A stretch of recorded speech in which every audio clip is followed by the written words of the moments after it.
Imagínate una mujer envolviendo un cuerpo en la alfombra del comedor. Sin despeinarse, levanta la mirada y te pregunta, ¿el café? ¿Lo preferís con leche o expreso? Esa es Brie Van de Kamp. Una mujer que puede estar en un pozo depresivo mientras acomoda una servilleta 2 centímetros hacia la izquierda, solo porque estaba mal puesta, en el medio del desastre. Cuando aparecen amas de casa desesperadas, Brie parece la persona más funcional de todo el vecindario. Su casa huele a galletitas recién horneadas, sus jardines de catálogo y su familia es el retrato vivo de Dios, patria y familia. ¿Y qué querés que te diga? Esa perfección irradia todo menos paz. Vamos a meternos de lleno en el camino de Brie para destruir este disfraz de ama de casa perfecta.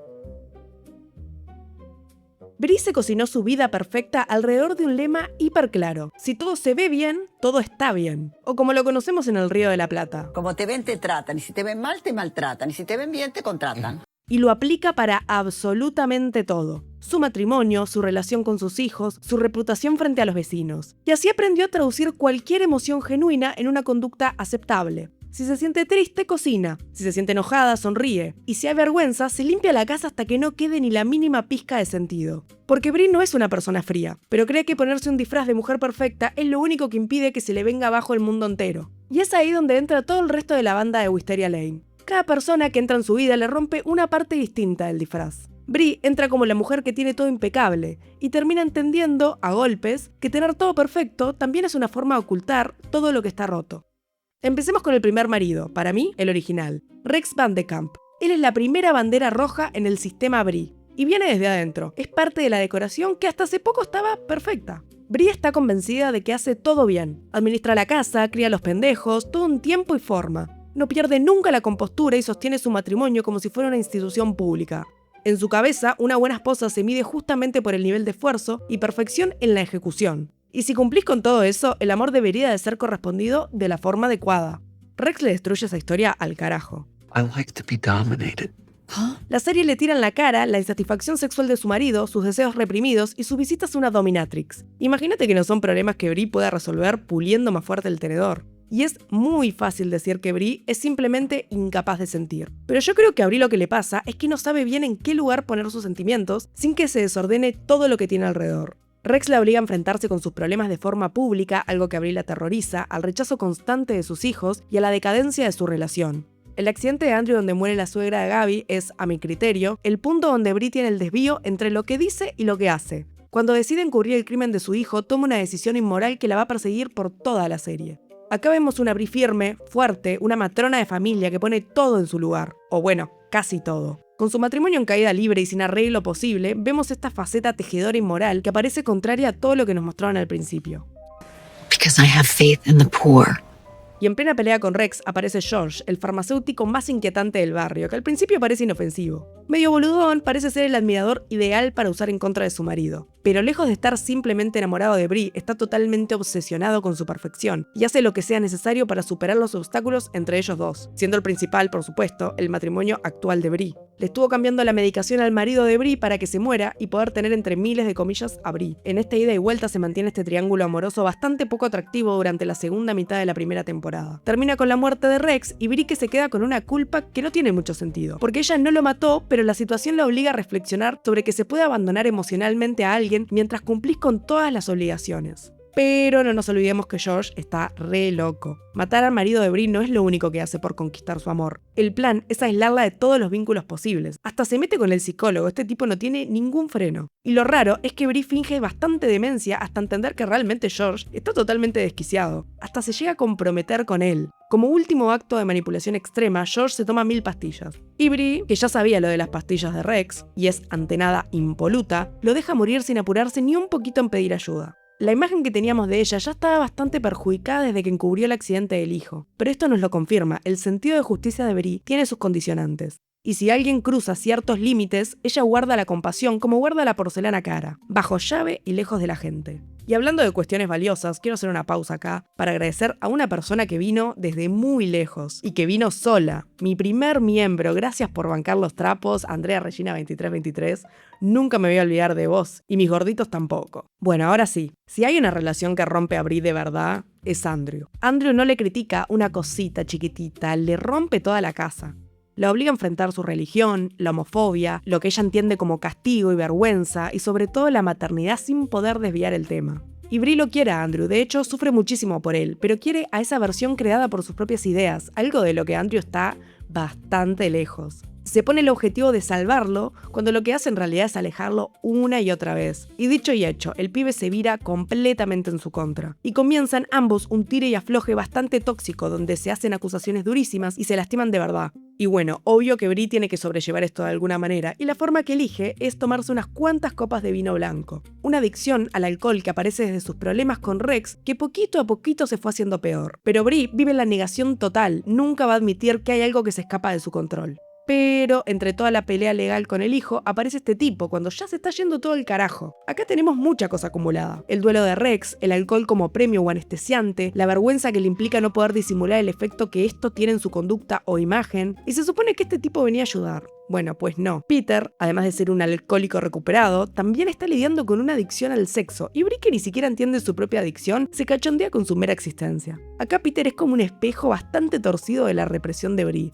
Y entonces Andrew hace una de las cosas más turbias de toda la serie, que es cogerse al novio de la madre. Es espantoso. Realmente es un ataque horrible hacia Bree que no se recibe como una provocación adolescente común. Es un ataque muy específico contra su identidad de madre, de mujer, de creyente, básicamente de todo. Y como ya está todo roto, la respuesta de Bree es todavía peor. Lo abandona en la ruta. Esta escena es imposible de maquillar. Acá no hay mantelito, no hay florcita que decore. De ahí entramos en el descenso a la locura de Bree. La hija, Danielle, se las toma con el pibe este que nos trae la trama de la temporada 2 y después se vuelve totalmente irrelevante, pero esta es la última rosa de parte de los hijos de Bree que la lleva directamente a internarse en un hospital psiquiátrico. Todo esto siempre manteniéndose en el hermoso camino de la fantasía total y sin nunca admitir que ella también tiene sus cuestiones y que pueden ser más graves de lo que ella cree.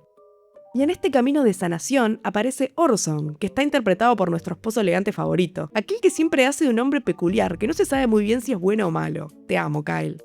Pero Orson, a diferencia de los anteriores, parece ser una pieza compatible con el software de Bree. Es educado, elegante, contenido, lleno de secretos prolijamente guardados. Él le trae a Bree la ridícula posibilidad de tener un orgasmo, porque sí, con 20 años de matrimonio, Bree no tenía ni puta idea de lo que era un orgasmo, y pensó que estaba teniendo un ataque cardíaco la primera vez que lo vivió. Pero bueno, Orson habla su idioma. El idioma de la sonrisa hacia afuera, de los silencios tensos, de los problemas hacia adentro. Y al principio la hace sentir muy comprendida, y es lógico esto porque ellos se parecen demasiado. Pero a veces parecerse no viene tan bien. Y Orson también tiene unos cuantos problemitas, pero él tiene bastante claro cómo mantenerlos debajo de la mesa.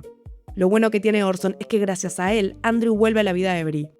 He's here, he's queer, and we're used to it. Y la reconciliación entre ambos, obvio, no borra lo que pasó, porque Andrew vivió cosas horribles que le van a quedar para siempre marcadas, y Bree tiene que enfrentarse a la idea de que comete errores y que estos tienen un efecto en las personas. Bree aprende, a los golpes, que para tener una relación sana con su hijo, tiene que amarlo como él es y dejar de intentar cambiarlo. Danielle expone otra parte de su maternidad. Con las cagadas que se manda ella, Bree prácticamente hace un control de daños como si fuese una crisis de imagen. Ella no percibe los errores de sus hijos simplemente como errores humanos, son errores que marcan la imagen de su familia. Y Bree siente que una de sus funciones como madre es proteger y velar por esa imagen por encima de todo. Y cuando la hija queda preñada, el delirio es total. Viene de tener al hijo viviendo en las calles por dejarlo en medio de la ruta a que la hija de 17 años quede embarazada a un boludo. Pero no solo el problema es totalmente random, sino que la solución es incluso peor. Bree prefiere fingir que ella está embarazada antes de aceptar públicamente el lío de su familia. Se pone una panza falsa y arma una mentira gigantesca para proteger la fachada. Bree literalmente quería otra oportunidad para maternar, porque no quedó muy conforme con los 2 primeros intentos. Y es bizarrísima la situación, pero también es perfecto para el personaje. Nos muestra hasta dónde es capaz de llegar Bree por mantener el control total de lo que se muestra hacia afuera. Y aquí viene la pregunta ganadora. ¿De quién quiere cuidarse tanto la imagen Bree? Bueno, en ese barrio, el de Wisteria Lane, todo habla. La casa, el jardín, el cuerpo. Bree vive como si alguien estuviera mirando, porque casi siempre alguien está mirando. Y para Bree la reputación es un valor que se adquiere, y también en el que se puede invertir. Ella lo hace con una disciplina durísima, y la verdad el resto de vecinos no puede ni acercarse a su nivel. Es por eso que cuando aparece Catherine, en la 4ª temporada, se ve como una amenaza tremenda, porque es muy parecida a ella, es elegante, competitiva, buena anfitriona, obsesionada con ganarle el terreno en el barrio. De golpe, Bree ya no es la única reina de la perfección en la cuadra. Que Catherine pueda cocinar pone en jaque toda la identidad de Bree. De verdad, no es joda, hubo literalmente una crisis existencial por un lemon pie. De los mejores momentos para ser Orson. Esa rivalidad expone un lado más competitivo de Brie, la necesidad de ser la mejor, incluso en lo que supuestamente hace por amor. La reina de los postres, la mejor anfitriona, la más respetable. Catherine la vuelve totalmente loca porque le muestra que el reconocimiento le gusta tanto como la perfección. Y después tenemos otra figura que desafía a Brie, que es Eddie Britt. Pero Eddie trabaja desde el extremo opuesto. Es todo lo que Brie juzga en voz alta, es sexual, directa, desprolija para los estándares del barrio y sin ganas de pedir perdón por existir. Brie la detesta en parte porque Eddie vive a los gritos cosas que ella necesita enterradas. Deseos, soledad, hambre de atención, egoísmo, placer. Eddie tiene sus mierdas, obvio, pero no necesita actuar todo el tiempo. Eso es lo que a Brie la vuelve loca, porque la reputación que ella tanto cuida, la otra simplemente la suelta. Eso, y además de que se chuponeó a Orson, ¿no? Pero son detallecitos. Brie también tiene su grupo de amigas, que son su refugio, pero también son su espejo. Susan representa el desastre público. Llora, se equivoca, se tropieza, se expone, vive haciendo papelones, y aún así sigue siendo ella. Y eso a Brie le molesta porque tiene más libertad. Susan puede fallar sin sentir que toda su identidad se le viene arriba. Y Brie la juzga muchas veces con razón, porque Susan no ayuda mucho a defenderse. Pero en ese atropello de persona hay algo que Brie no tiene ni idea cómo lograr: existir sin ser tan autoconsciente. Lynette, por otro lado, se parece más a Brie. También es controladora, también quiere que las cosas salgan de cierta manera. Pero Lynette también controla porque está tapada de hijos, cansancio, trabajo, problemas concretos. Brie controla porque no quiere que nadie sepa lo superada que está. Lynette le muestra que la vida doméstica no siempre se mide por la imagen. A veces, tomar la responsabilidad de una familia es enfrentar obstáculos muy personales. Lynette conoce su modus operandi y busca deshacerles la mentira en la cara. No todo puede esperar a que el mantel esté planchado. Gabriel va por otro camino. Gaby dice cada boludez que Brie jamás admitiría en voz alta. Es sexy, egoísta, en las primeras temporadas, materialista, frontal. Se relaciona con el deseo de una manera que Brie no comparte, que juzga y que, si somos honestas, ve con un poquito de fascinación. Con los años, Gaby también se convierte en una de las pocas personas que puede mirar el dolor de Brie a través de la fachada. El grupo entero le enseña a Brie que la identidad y la intimidad sobreviven a la vergüenza. Estas mujeres mienten, se traicionan, esconden cosas tremendas y vuelven a sentarse a jugar al póker. Pero esta dinámica también tiene aspectos muy tóxicos. Brie muchas veces queda en el rol de la fuerte, la que resuelve, la que sostiene a las demás, y cuando la pifea a todas les parece raro, como si fuera la única en confundirse o mandarse alguna cagada. Cuando se hunde por el alcoholismo, cuando toma alguna decisión cuestionable, cuando toca fondo, el grupo no siempre sabe qué carajo hacer con ella. Porque una Brie rota alborota el avispero. Si la que siempre está bien se cae, ¿quién queda sosteniendo la mesa? Pero la serie no es todo drama amoroso y amistades cuestionables. Brie también tiene un crecimiento profesional súper potente hacia la temporada 5, donde formaliza su profesión como chef y publica un libro con sus recetas. Andrew la acompaña como su manager y vemos una nueva etapa en su relación, así como una Brie segura y confiada de su valor. De momentos capaz que muy confiada. No, I'm just saying you're worth less. Toda esta etapa Brie la vive teniendo un éxito tremendo en lo profesional, pero con una crisis igual de grande en su familia. Esforzándose por no arreglar ni un poquito la relación con su hija, aprovecha la visita con su nieto para tirarle mierda a cada aspecto de su crianza. Todo esto mientras que su matrimonio va cada vez a peor, con un Orson infantil y totalmente celoso por el éxito que está teniendo. Que hagamos un paréntesis con esto. Al principio medio que entiendo el enojo de Orson al querer formar parte del éxito de Brie o simplemente no querer sentirse dejado de lado. Pero después todo lo que viene es un poco más difícil de justificar. Pero más allá de esto, lo que me parece increíble de Brie como madre es que realmente es una negadora de sus errores. Siente una culpa tremenda, pero al momento de mandarse las cagadas, eligen ignorar a esa vocecita que le dice: no, flaca, no hagas este comentario. No quiero recordar todas las artimañas que hizo para convencer al pendejo de no ser más vegetariano. ¡Qué tipa pesada!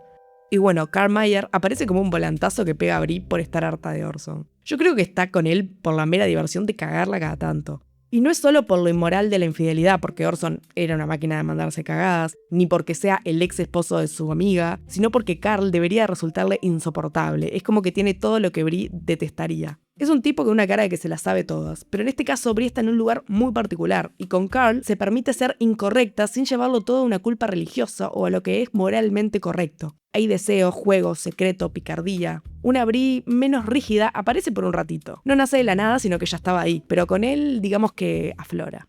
La culpa es un pequeño precio a pagar por la felicidad, es la frase que le dice Orson a Brie, que lejos de tener esa intención logra arrojarla en los brazos de Carl, cerrando el trato de su amorío. Y me parece fantástico cómo a medida que avanza la serie vemos como todos los valores y las creencias que Brie tenía al principio se van doblando uno por uno. Vivir estas situaciones y ser un poco hipócrita le ayuda a darse cuenta que no siempre encajamos con la primera impresión, sea la que damos al resto o incluso la que tenemos de nosotros mismos. La muerte de Carl viene de la manito con la parálisis de Orson y un nuevo maravilloso capítulo en el matrimonio de Bree, donde la vemos enfrentarse con su propia culpa y con el resentimiento de Orson. Y hasta Rex pasa a dejarle un regalito desde el más allá, porque aparece un hijo de él, de antes de casarse con Bree, que quiere endulzar el negocio familiar y revivir el crimen de Andrew para quedarse con el laburo de 8 años de esta mujer. Además, obviamente, de los nuevos problemas que genera dentro de la familia. Y acá es donde se da el fin definitivo del matrimonio con Orson. Después de muchas idas y vueltas, Orson confirma que la fortaleza en los valores de Bree dependen mucho de su conveniencia.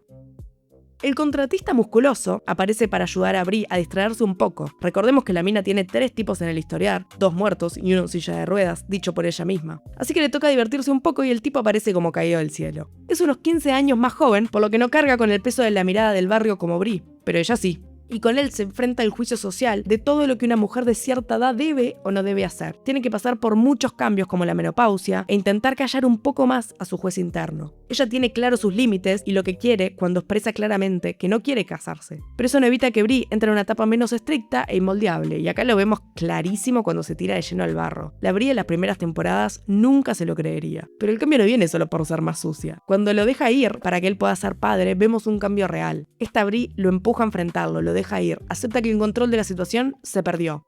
Cuando asume la culpa por el asesinato del padrastro de Gaby para proteger a Carlos, siente que se volvió a restablecer el orden del universo. Pero la verdad es que la sufre bastante con todo el tema del exnovio detective. Eso no fue muy inteligente en tu caso, Bree. Los secretos, excusados de cuidado, generaron unas grietas enormes en el grupo de amigas, y sin ninguna que confíe en ella, se queda bastante sola. Y recordemos que ella es la que está asumiendo toda la culpa. Y bueno, es una alcohólica recuperada, que ahora es una ex recuperada. La verdad que unas amigas de mierda a esta altura. Así que acá nos encontramos con el descenso de Bree, volumen 2, la revancha. Acá vuelve el alcohol, vuelve la joda, vuelve la resaca, pero peor. Acá la presión se mete en el grupo de amigas, el ex detective que no para de apretar, y Bree se siente caer al vacío. Casi se nos autoelimina. Pero por suerte está el reemplazo de Dibrit para salvarla. Ahora Bree suelta la cadena y se entierra bien de lleno en el descontrol. Total, su vida está prácticamente terminada. Pero ya aprendimos que aunque Bree tenga grandes deslices, nunca jamás va a sacrificar conscientemente su imagen. Entonces intenta mantenerse al margen del ojo público, pero para alguien con su historial la gente alrededor se comienza a preocupar rápidamente. También lo que aprendimos con Bree es que por mucho que lo intente, usualmente los problemas se le salen por los poros. Solo que esta vez lo acepta con orgullo. Además, su grupo de amigas, digamos que tarda bastante en darse cuenta de que está pasando algo malo en la vida de Bree y de que volvió de cabeza al vino. Así que tienen la excelente idea de hacerle una mega intervención cuando llega a su casa a los besos con un tipo. La ira es total. Las acusa de haberla dejado totalmente sola. Para esto yo creo que necesitamos una secuencia de Bree descontrolada.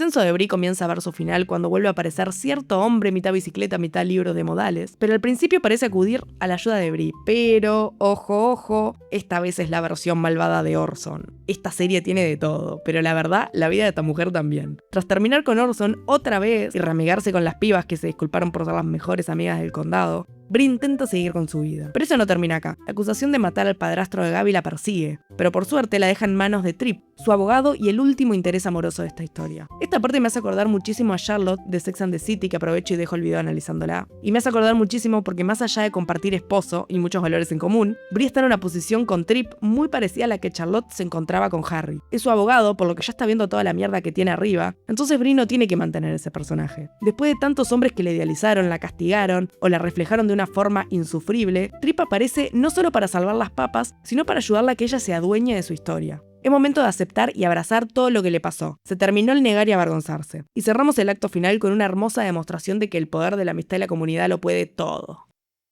Bree Van de Kamp pasa años puliendo los cubiertos para lograr mantenerse en su personaje perfecto. Y el camino de Bree está lejos de ser descrito como una casa ordenada. El mundo es ruidoso, la familia lastima, el deseo complica y la vergüenza pesa. A veces obsesionarse tanto con la perfección es la forma de poder sostener todo eso. El problema aparece cuando la obsesión por la perfección se intenta llevar puesta a la vida. Cuando una servilleta perfectamente doblada vale más que una conversación honesta, o la reputación se vuelve más urgente que escuchar a tu hijo. Bree nunca deja de ser Bree. No termina convertida en una persona relajada que tira los manteles y baila descalza debajo de la lluvia. Y por suerte, porque habría sido una traición horrible al personaje. Sigue siendo intensa y elegante. Sigue teniendo esa capacidad medio aterradora de decir algo durísimo con una sonrisa impecable. Pero al final, seguir creyendo en esa vida perfecta es una boludez hasta para ella misma. Brie encontró la felicidad cuando dejó de ocultar el resto de sentimientos menos felices. Y quizás por eso nos encariñamos tanto con ella, porque Brie representa una fantasía que todos tenemos. La idea de que si hacemos todo bien, nadie va a notar lo que nos falta. Pero las fantasías quedan en eso, fantasías. Y este fue el análisis de un personaje muy complejo y muy profundo como lo es Brie. Espero que te haya gustado este rato que compartimos y aprovecho para agradecer a todos los que han llegado al canal estas semanas y le han estado dando amor a los videos. De verdad, el apoyo que dan es lo que hace posible que pueda seguir dándole amor a este proyecto. Así que ya sabes, si quieres seguir viendo más, por favor dale like al video, suscríbete, déjate un comentario y decime qué personaje, serie o historia te gustaría que hable.